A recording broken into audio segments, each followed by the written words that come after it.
Hey gang, it's Tuesday, 15th of February 2022. This is Notcast 181, and if you've read the title, you already know what I'm going to be talking about, and you can see the t-shirt as well. Today I am going to be talking about David Gedge from The Wedding Presents, other band, Cinerama, that primarily existed between 1998 and 2004.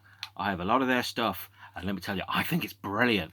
And today I'm going to talk about their albums, singles, everything, including their current life as a band that plays about 2 shows a year at the Brighton Festival at the edge of the sea every August, which I'm afraid to say this year is sold out already. Sorry about that. I bought my tickets for 2 years ago, which have been rolled over through to 2022. Eventually, I might possibly get to the gig 6 months from now, but who knows? I don't know anything anymore. When this whole COVID thing started off in March 2020, I thought I'll be working at home for 2 weeks and then I'll come back. It'd be quite nice to have a break. And here we are, 2 years later, slowly returning back to some form of so-called normal. And just also as a general kind of point of good manners, in regards to social media usage, I am on Twitter, I am on Instagram, I am on Facebook as my own self. And if you barge into my mentions being rude and uninvited, you'll find yourself disinvited and blocked. The pinned tweet says, I will block anybody for any reason I see fit, anytime I like. So be nice or leave. There you are. So the wedding present story ended in January 1997 at the Liverpool Lomax, when the band, now 12 years into their existence, played 3 short shows on a short tour. The last one being in Liverpool, I think it was on the 17th of January 1997, and promptly paused. But they didn't officially split up. In fact, they never officially split up, because if you read the credits to the first Cinerama album, which I think is called Va Voom, here on the credits list, yes, I have a CD, it says that David Gedge appears courtesy of The Wedding Present, kind of implying that The Wedding Present still exists. They were just resting, to use corporate speak. So there we have it. So the Cinerama was effectively the name by which David Gedge recorded and wrote a solo album, following the pause for The Wedding Present, who'd still officially just gone on hiatus, I think is the management speak version for it. Although it kind of reminds me a little bit like when Paul Weller split the Jam, and maybe when Peter Buck took on a number of kind of other bands, is that actually the main band that most people knew them for had kind of become almost been seen as a side project to an extent, and for The Wedding Present, one that didn't really do very much. So Cinerama was the band that David formed officially with his then partner Sally Morell on keyboards and backing vocals. And they were kind of a continuation of the direction that The Wedding Present were taking on the albums with 2C, Mini and Saturnalia. So they had an expanded lineup. They had more instruments at their disposal. The later Wedding Present albums, especially starting with 2C, which David says is the birth of Cinerama. The band had an expanded musical palette, so they introduced more sounds into it. Watusi, which I love, by the way, great album, kind of flirts with surf pop and kind of hula music and lots of different new textures, different types of guitars, different kind of textures, different writing styles as well. So the guitar riffs in The Wedding Present, they were generally quite crunchy and quite angular. Suddenly they became more intricate, more delicate, more flowery, more even almost flamenco-y, if that's a word. And that's where Cinerama kind of started off. So it could be you would listen to Cinerama and go, great band, absolutely love them. No idea who this The Wedding Present are, and then you listen to them and go, oh my, they don't sound anything like them at all. So it depends who you are. Some artists have quite a rounded musical view, and some have a very small one. So, for example, if you're Moby, you'll go between nosebleed techno, hardcore, kind of punk rock, thrash music, especially on the Animal Rights album and the ones that he did with the Void Pacific Choir. And then you might go into that kind of slow, gentle melancholia with samples and the odd bit of, stadium miserabilism that sounded like a kind of Budget New Order. And that is not a criticism, because Budget New Order is still better than almost every other band on the planet. On the other hand, if you're the Films of the Nephilim, or AC/DC, you do one thing and you do it really bloody well, but you only do one thing. So, if AC/DC went and recorded the most amazing disco rock song ever, let's say Kiss's I Was Made for Loving You, people will just go, it's awful, because AC/DC only do one thing. And sometimes a band's fan base puts them into a box and it never lets them get out of the box. Kind of like Apocalypse Now. Never get out of the boat! Whereas with Cinerama, David Gedge was obviously, he'd got out of the boat and he was going around searching for different musical things. So at the time that Cinerama kind of came out, I kind of drifted away a little bit from The Wedding Present, and then obviously by extension then I drifted away from Cinerama. The music that they made wasn't necessarily the place that I wanted to be, or the music that I wanted to listen to. Basically, I wasn't old enough. If Cinerama had formed 10 years later, I'd be all over it like a rash. I'd be like, this band are fantastic. But I wasn't at that point. My musical horizons weren't diverse enough. I liked parts of the music and the things that they were very clearly influenced by, but I just thought, no, I like My Wedding Present sea monstery. I like it loud, I like it crunchy, I like it grrr. And for me, albums like Sea Monsters and The Hit Parade were, The Wedding Present in excelsis. And albums like Watusi and Minnie and Saturnalia were perhaps a little bit of a step back from that. Really, I like my singers broken-hearted and screaming about how they've been done wrong by every other human being on the planet, whilst it sounds like a fleet of wardrobes are being thrown over a cliff. That's basically my perfect song. And that's not what Cinerama sounded like at all. So Cinerama were inspired by John Barry, Ennio Morricone, Serge Gainsbourg, surf rock, very kind of 60s pop. And Cinerama was very definitely, I think, seen as a solo album as opposed to a band album. So the players on the record weren't the ones that were in the live band. Effectively, I think David kind of engaged extra musicians to kind of fill out the band's sound for the record, and then built a live band around that. So, for example, Marty Wilson Piper, who I think was in All About Eve, and was also in, I think he was in a band called The Church, actually, from Australia, was in the recorded version of Cinerama's first album. And this is it, Va Voom. It's one of the few I don't have on vinyl. It's one of the few that has been repressed on vinyl, actually. And I asked David about that at the 24 Songs launch event in Hove a couple of weeks ago. And he said that, realistically, getting vinyl repressed has a long lead time. It's quite expensive. You have to be sure you're going to sell enough copies, and you also have to have the rights to be able to do so. And I'm not sure what stage the discussions are with cooking vinyl around the Va Voom album and the Disco Volante album. But one can presume that the estimated sales are not going to be enormous. The lead time is going to be pretty big. And the last thing that David or anybody wants really is 250 copies of an album sitting on a shelf that haven't been sold. It's all well and good me saying, look, I really want to buy it, but are there 499 other people that would want to buy it? And the short answer is, I don't know. And I don't know anybody else knows. Although David did repress the 2002's Torino album, which he has the rights to, on his own label, and there are still copies, I think, available. That's a fantastic album. I'm going to tell you how good that is shortly. But Va Voom, I think, the songwriting is really, really good. It's as good as any other. If you like any other stuff by The Wedding Present, the songwriting is as good. It's just a little bit different in style and approach. The musical palette is wider. The sounds are wider. There's things like piccolos and flutes and horns and string sections. And there's a more open-minded approach to guitars and the sound of them. So not everything has to be crunchy.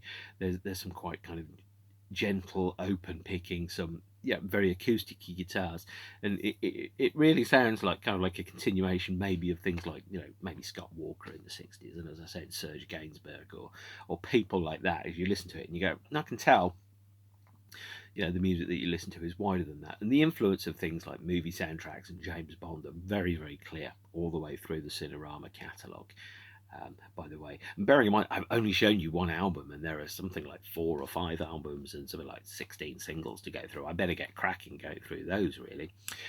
So this album, I strongly recommend it. The songwriting is fantastic. If you are perhaps of a slightly wider musical palette than just crunchy guitars. It's very definitely worth a listen to. There's some great songs on here. Kerry Kerry is fantastic. Comedian is You Turn Me On. I love that song, actually. Really memorable.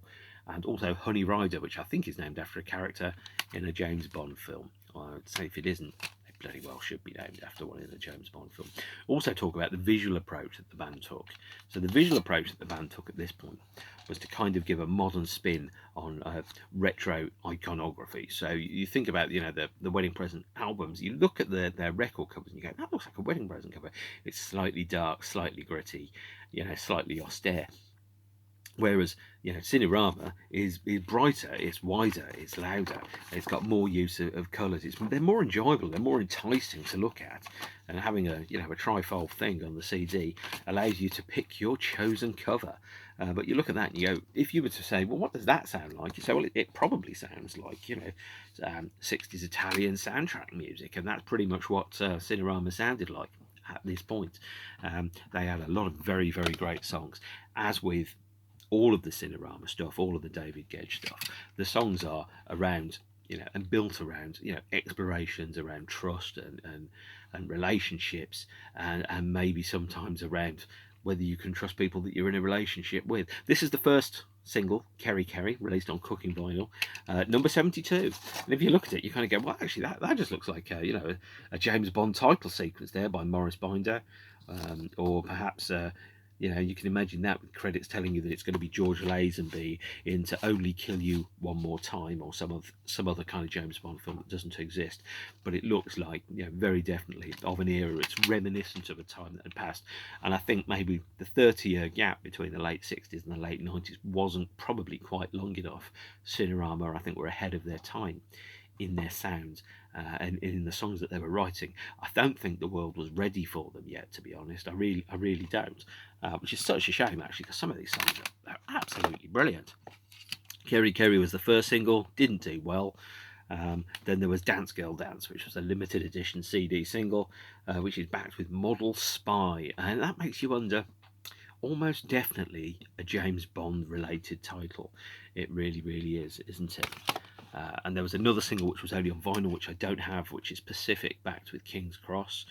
But the third single was Manhattan. You look at the cover to that, and again, that looks like it could be the cover to a particularly fantastic Italian movie poster directed by Federico Fellini, or maybe Francois Truffaut, which I've never pronounced that name before. I've probably got it wrong. But you look at that and you can imagine it would just be called something like Desire or Despair. It'd be like a 3-hour film about the nature of human relationships by a continental Europe filmmaker in the mid to late 60s. And even the use of the fonts and the typography, it's all gorgeous the way it looks, but it was just ahead of its time. The world wasn't ready for them. Manhattan, this single here, was backed with a cover version of the Smiths' London, which managed to go at about a third of the pace and be twice as long, and also features, by the way, samples from the Numbers Project, which is radio transmissions which have been intercepted on weird and unusual bands of radio. Absolutely fascinating rabbit hole, actually, Numbers Projects, because in the days when spies operated, perhaps in a more analogue way, often communications would come from spy houses in places like Russia or Berlin or Finland or somewhere, and it would be a string of numbers, and the guy would write down a string of numbers, and then he'd get his code book out and he'd decode the message. And obviously the end of the message would say, next transmission Tuesday, 7:24:106, or something like that. Otherwise, you just didn't have a clue what it was. But the Numbers Project recorded some of those broadcasts, and so you get to hear these weird and unusual lost broadcasts from spies, from intelligence agencies to spies from the 60s and the 70s. And it's bonkers, and I've used it in one of my remixes, which I did for Michael Weeks under, I think, the name, it might be either N Music or Ethedrine, and absolutely great. I'm going to post a link to it, by the way.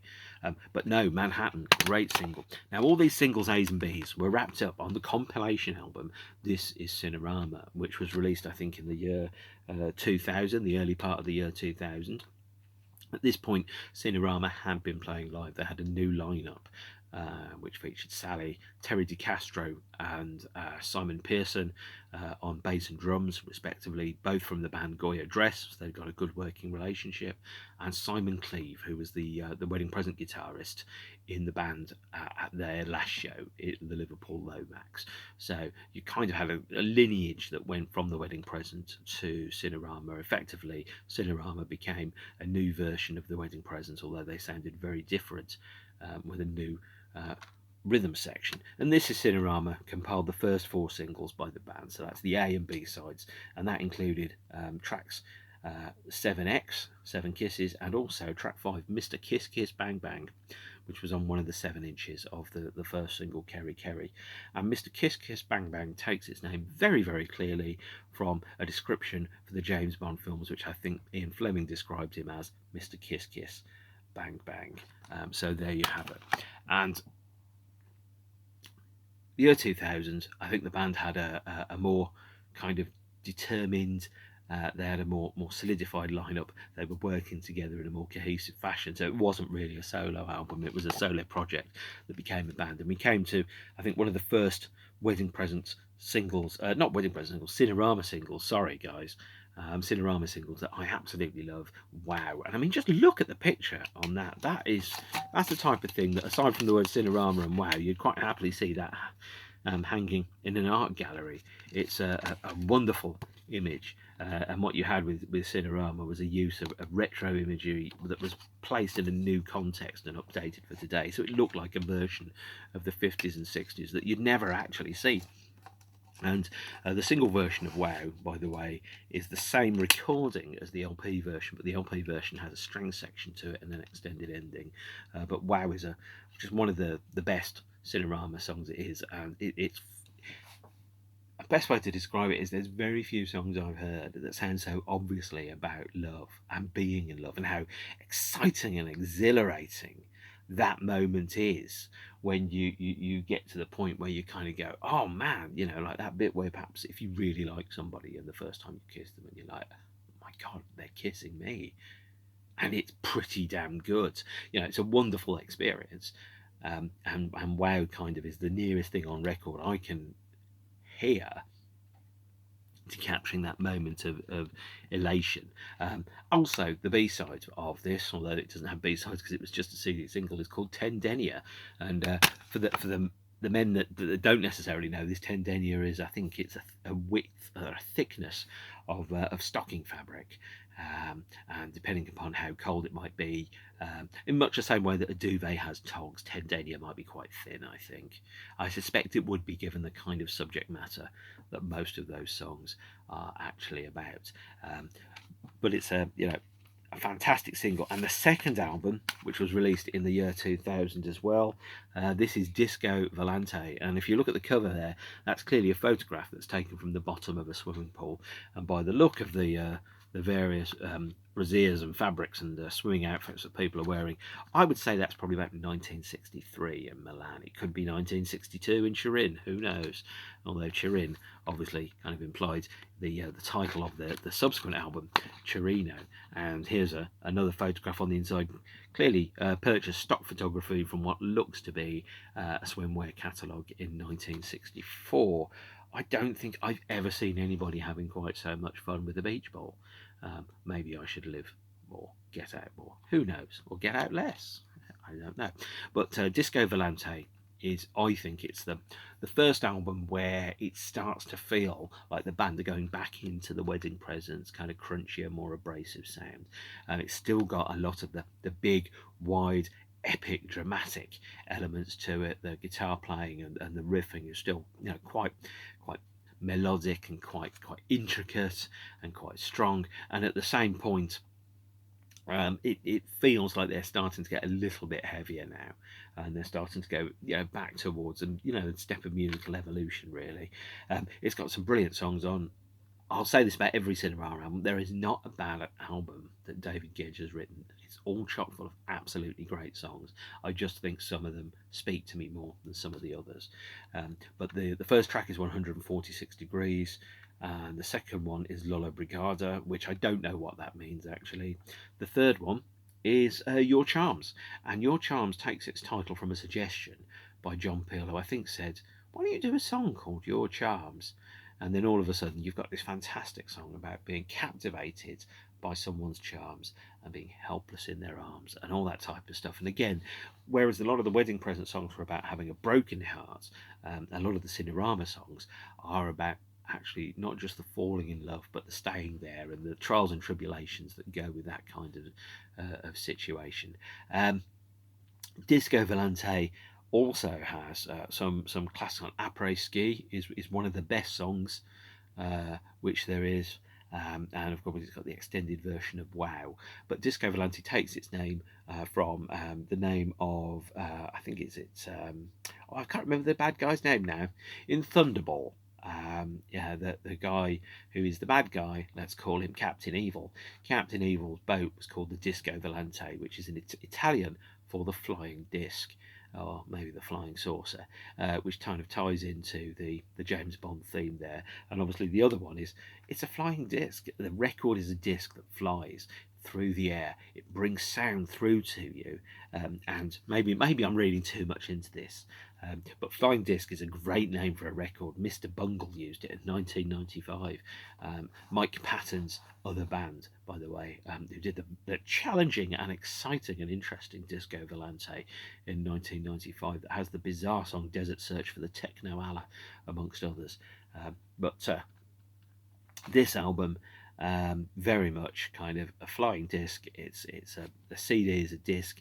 It rotates and the air flies through, and the music flies through the air to get to your ears, which in itself is quite an unusual concept. But I really do love this album. The thing with the wedding present is they do a lot of songs, and the Cinerama were very, very prolific at this point. So there was an album in 1998, there was an album in 2000, there's one coming up in 2002. And each one of them also comes with a number of singles. So here is the CD single for Lola Brigada, which is backed with the track See Through. And the third track on there is Sly Curl, which has narration from Sean Hughes. Oh, God rest his soul. He's a good poet. And the second or the third single from it was Your Charms, which is backed with Real 2 Dialogue 2 and Girl on a Motorcycle, I think. Real 2 Dialogue 2 takes its cue from Star Wars, R2-D2. And R2-D2 got his name from during the making of, I think, THX 1138, where George Lucas's sound editor said, can you bring up R2-D2, Real 2 Dialogue 2? And there you are. So it's possibly the first Star Wars influenced wedding present or Cinerama song that there is. But again, you look at it and you go, right, so it's written by David Gedge and Simon Cleve, the guitarist and the songwriter from the last lineup of the wedding presents. It's a continuation of that. And it's recorded, Disco Volante was recorded by Steve Albini. And Steve Albini doesn't see himself as a producer, he sees himself as a documenter, really. But he's got a great ear and a great sound. And I haven't heard a badly recorded Steve Albini album. I've not done so yet in my many years, and I suspect I'm not going to in future. But there you are.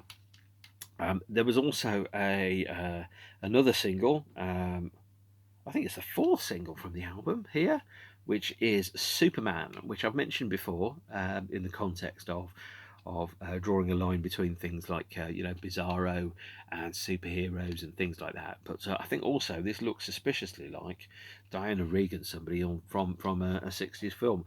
This one almost definitely directed by it doesn't say, does it? It just tells you that the sleeve design is by Andrew Swanson. And again, it's backed with Starry Eyed, which is a great live song. They have played it live a number of times. I think I saw them play it in Dover about 3 or 4 years ago. And a cover, I think, of the Carpenters' Yesterday Once More, which I have no idea about the Carpenters at all. Never listened to them, don't know them. The band played another gone into live shows, and they released a live album live in Los Angeles. Again, although this features a photograph recorded or photograph taken at the time as opposed to a photograph taken from something in the 60s, it feels like it could have been a brochure in the 60s advertising, I don't know, beachfront properties in Los Angeles.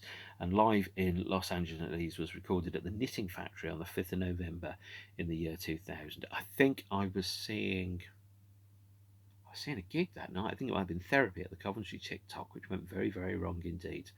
Um, but no, it's a 13-song live set. It's got no barcode on it, actually, so presumably it was never available for retail in the shops. You could only buy this through mail order at gigs and from the band themselves. And it's a really interesting 13-song live set. Although what I will say about Live in Los Angeles is it's poorly recorded.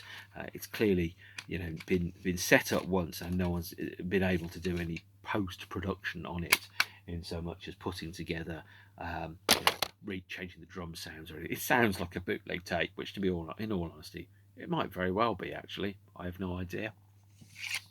And the singles from the album Disco Volante were covered in this compilation here, Cinerama Holiday, which features all the A's and B sides that I've mentioned before, as well as the 7-inch B sides for the Superman single, which is Superman version LL Spaniel, and Dura, Rapida, and Y Hermosa, which is harder, faster, and beautiful, more beautiful in Spanish, I think.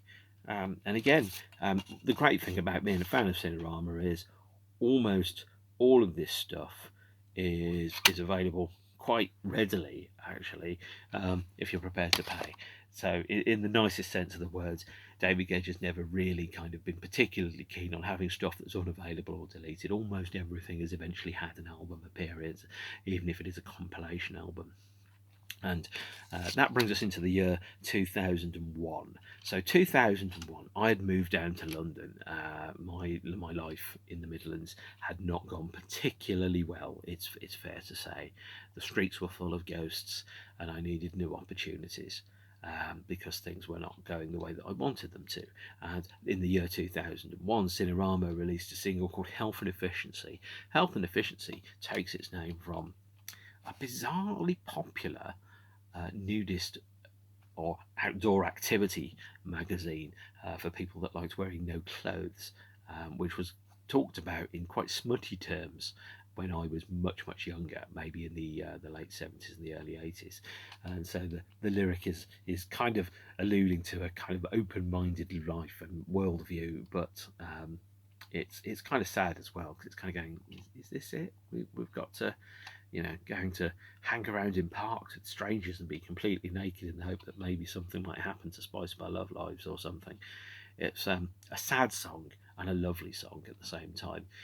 I think the correct word for it is probably tragic, and it's one of the most mature and interesting songs which David Gedge had written up to that point. The B-sides of it were Swim and a cover version of Diamonds Are Forever, further cementing the James Bond connection alongside what looks like Diana Rigg and the song Honey Rider, and the influence of John Barry and his classic 60s movies film scores.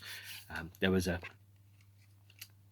kind of a bit of a break, really, I suppose, for a period of time, and then the band came back with Quick Before It Melts. At least I think this was the next single, actually. I think this was the first single from the third album, and again, this is more kind of moving away from 60s iconography to looking at actually, photographs taken on holiday or on tour of bizarre and unusual things. So this looks like a roller coaster somewhere in America on a very sunny day. And it's backed with an acoustic version of Ears and a track called As If. And I think Quick Before It Melts is, again, a very catchy song about love, but perhaps exploring all the horizontal possibilities of it, to quote the absolutely terrible David Coverdale. Album 3 is Torino, and at this point Simon Cleve and Terry DeCastro are still in the band, but the drummer has changed to Carrie Pavlova. Or at least I think that's how it's pronounced, Pavola. Sorry, mate, I have never pronounced your name before. And I think Torino is a fantastic album. I think it's my favourite of the Cinerama records. It's the most mature. It's got a very elegant kind of blend of the Wedding Presents, Bosor guitars, and Heartbreak, alongside the more kind of how should one describe it? The more epic kind of strings, and so it really is almost like the apex of the songwriting which he perfected in the wedding present, and then changed in the Cinerama. So I think it's the best Cinerama album, Torino. It's also made by the same lineup that made an album that came out in 2005 called Take Fountain, that is amazing. And when I talk about that, you will not get me to shut up. But Torino is just lovely, and it's got Quick Before It Melts. It's got a song called And When She Was Bad, which was a promotional CD. Careless. Starry Eyed makes an appearance on there, and it closes with Health and Efficiency. But also it has one of the most beautifully sad songs that David Gedge has ever written, Torino, and that song is called Airball, which may be why the cover photograph is of a propeller of a plane flying over what looks to be clearly a sea, and that looks like a classic propeller from a turboprop, I think. But the album was pressed on vinyl and released for Record Store Day, I think it was in 2015, on black vinyl with inner sleeves. This is the only Cinerama album from the band's original period that I have. It was a double album that features the whole of the record as is, and then because the album was originally designed for CD length, it would fit on 3 sides of an LP. Side 4 is an acoustic radio session of tracks that also appeared on the compilation album called Seven Wonders of the World. And the acoustic tracks are Your Charms, Get Smart, Honey Rider, Kerry Kerry, King's Cross, and Quick Before It Melts. It's a fantastic record. This really, really is. If you like Take Fountain and Sea Monsters, please do give Torino a listen. I think it's one of David Gedge's best records, and I think Simon Cleave is doing a fantastic job of writing songs here, and Terry DeCastro has clearly just become, in my opinion, the definitive bass player to work with David Gedge up to this point in his work. Just completely slots right in and gives the band the necessary sound, counterpoint and weight and delicacy that you would expect. So there are worse bass players in the world, and I've seen the wedding present with some of them, it's fair to say. I've seen them quite a lot. It got to a point where every time I saw them there'd be a different lineup, and that I can't say I particularly enjoyed. There was another single from Torino. Here is the CD of it. This is Careless, which the wedding present do play live occasionally. I saw them play it in 2019 in Dover. It's such a lovely song, and then all of a sudden it kicks up a gear with this huge crunchy guitar. Beyond superlatives, I think is the phrase to use about that. And then I think the last single that was released by the band during their initial kind of existence was Don't Touch That Dial, which here is backed with The One That Got Away and On Off. David said that The One That Got Away is one of his favourite songs, and he wished more people knew it. I agree with him. It's a really good song, but Don't Touch That Dial is also pretty good, actually, and I think it makes an appearance in a different form on the wedding present album Take Fountain. And what we're starting to see here is almost kind of like the Cinerama are kind of slowly moving away from the sound which they've become known for and started to veer back to being the wedding present. They released in 2003 the live album Live in Belfast, recorded at the Empire. This was the first release by Cinerama, which I think was just a 4-piece version of the band. I don't think they had a keyboard player for this show or this period. I think that Sally may have actually moved away and moved off stage at this point. So the band was a 4-piece of David Gedge, Simon Cleave, Terry DeCastro, and Carrie Pavola, and that was the lineup which turned into the wedding presents in I think 2004. So they were playing wedding present songs at these shows. They opened with Bewitched. They had It's a Gas, Corduroy, Octopussy, and Brassneck in the set list as well. So if you were expecting, some wedding present songs, you were absolutely quids in. And this is one of the best live recordings from Gedge during his career. I absolutely love it, and also gives a lot of songs which haven't been played live for a very long time a live release. There was a live download release in 2010 of Live in Los Angeles, but that I can't show you the CD of that because there isn't a CD, there's a download. So there you are. And then there was in 2014, don't worry, I haven't forgotten the Peel sessions. In 2014 came the release of the Seven Wonders of the World, a kind of B-sides and compilation double CD and double LP, which features the singles from the Torino album Don't Touch That Dial, and the acoustic radio session that appears on the vinyl version of Torino. That's well worth getting. Now, the band's story it would be woefully incomplete if I didn't mention this absolutely essential purchase, the Cinerama Complete John Peel Sessions 3 CD box set. You can get it as a triple CD, you can get it as individual CDs. It doesn't really matter which way you go, they're all great. And what it does feature on here is, if you look at it, it features, like a compilation of singles, covers, and inner sleeve kind of detailing here, and 3 CDs that feature an awful lot of John Peel sessions, which are detailed in the booklet that's in here.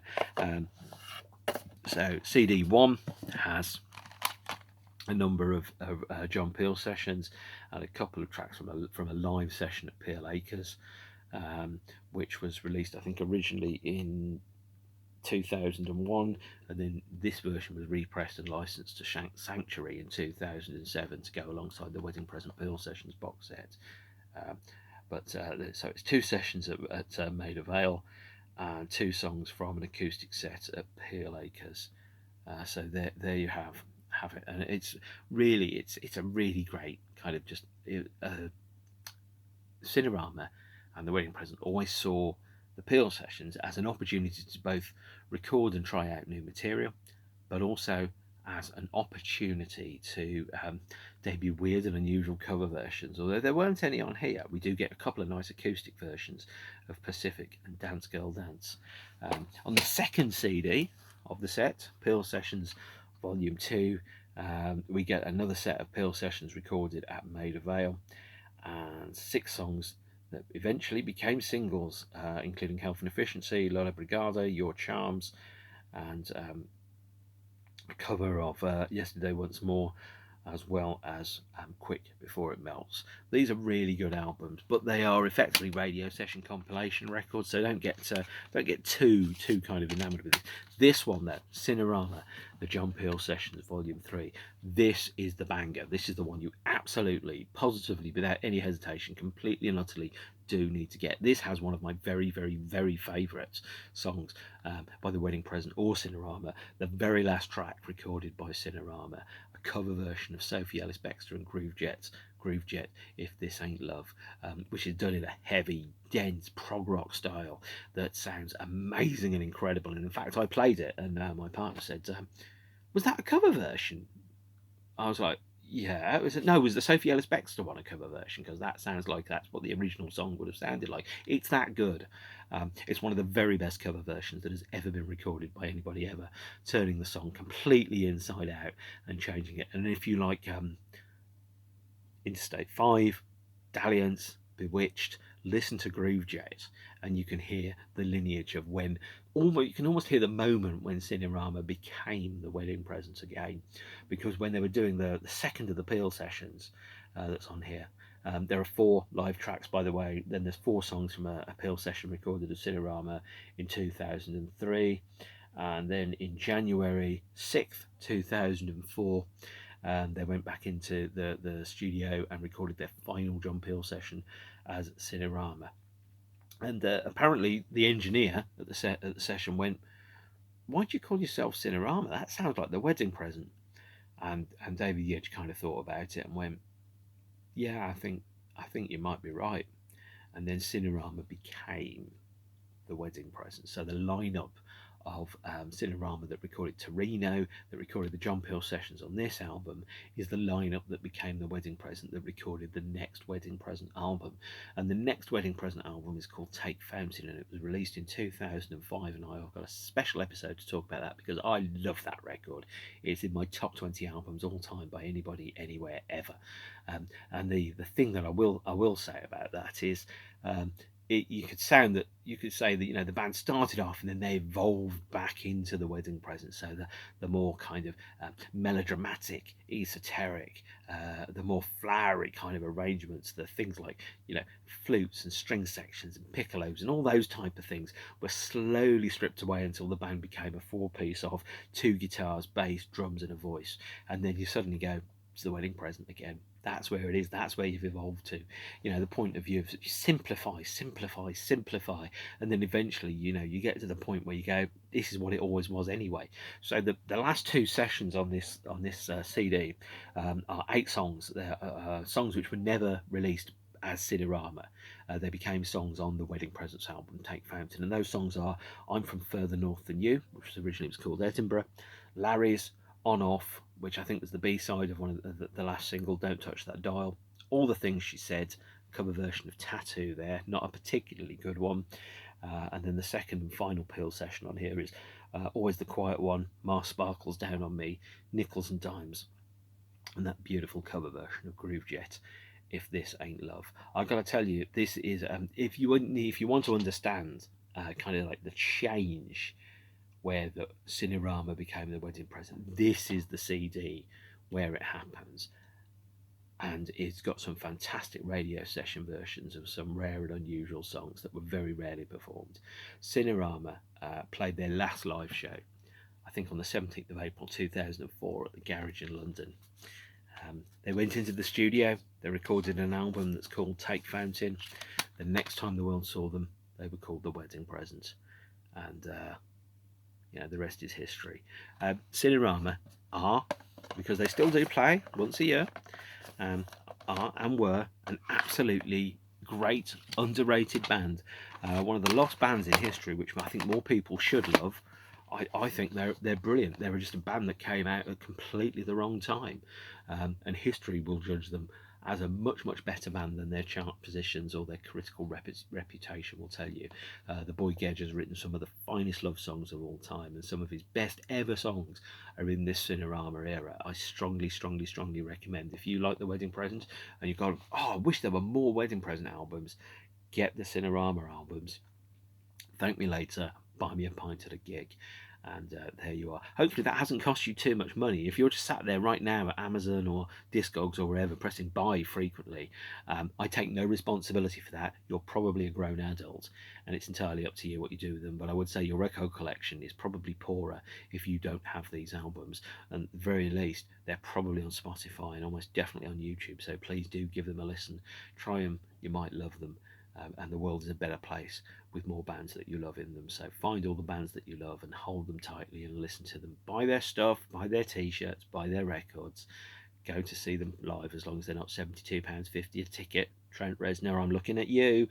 And I'll see you all again soon. Stay beautiful. Thank you.